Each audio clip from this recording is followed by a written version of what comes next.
అందరికీ నమస్కారం అండి. ఉగాది రోజు అండమాన్ ట్రిప్ వెళ్తున్నామని చెప్పాను కదా! సో, నేను తొందరగా పూజ చేసుకోవడం కోసం 1:31కి నిద్ర లేచాను. నా ఫేస్‌నైతే కంప్లీట్‌గా ఇగ్నోర్ చేయండి. నిద్ర మత్తులో ఉన్నా. సో, ఇప్పుడు నేను పిల్లలకి గుంత పొంగనాలు చేయబోతున్నాను దోస బ్యాటర్‌తో. ఇది నైటే తీసి పెట్టేసుకున్నాను వాష్ చేసుకొని.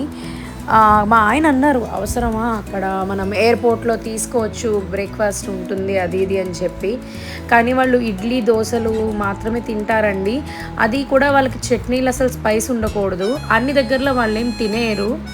సో, ఎందుకు వాళ్ళతో రిస్క్, ఇప్పుడు వాళ్ళ మూడ్ ఎప్పుడెలా ఉంటుందో తెలీదు కాబట్టి, మనం వాళ్ళతో రిస్క్ చేయకూడదు కాబట్టి నేనైతే చేసేసి పట్టుకెళ్తున్నాను.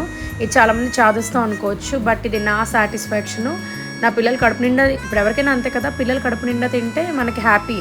సో, అందుకని చెప్పి అది కూడా పొద్దున్నే లేపేస్తున్నాను వాళ్ళని. సో, ఈ బోర్డింగ్ అయ్యేంత వరకు అలా ఎంప్టీ స్టమక్‌తో ఉండడం ఎందుకు అని చెప్పి నేనైతే తీసుకెళ్ళి పట్టుకెళ్తున్నాననమాట. సో, ఇప్పుడు నేను ఫ్రెష్ అవ్వడానికి వెళ్తున్నాను. నేను ఫ్రెష్ అయ్యి వచ్చేలోగా ఇవైతే రెడీ అయిపోతాయి. మొత్తానికి నేను అనుకున్న విధంగా దేవుడికి పూజ చేసేసాను. ఉగాది పచ్చడి చేసేసాను. ఇప్పుడు టైం 2:30 అయింది. ఇంత తొందరగా ఎవరు ఉగాది చేసుకొని ఉండరు. బట్ నాకు అవకాశం అలా కుదిరింది. నేను అలా చేసుకోవాల్సొచ్చింది. చూడండి, ఆల్రెడీ మా లక్ష్మీదేవి నా కోసం పువ్వుని ఇచ్చేసింది. So, I'm very very happy. మొత్తానికి నేను అనుకున్న విధంగా పూజ చేసేసాను. సో, మీ అందరికీ కొత్త పరాభవ నామ సంవత్సర ఉగాది శుభాకాంక్షలు. సో, నేను ఎయిర్‌పోర్ట్‌కెళ్ళడానికి ఇలా అయితే రెడీ అయిపోయానండి. నెక్స్ట్ వీడియోస్ కోసం వెయిట్ చేయండి. అండమాన్ వ్లాగ్స్ అన్ని లైన్‌లో ఉన్నాయి. Thank you for watching.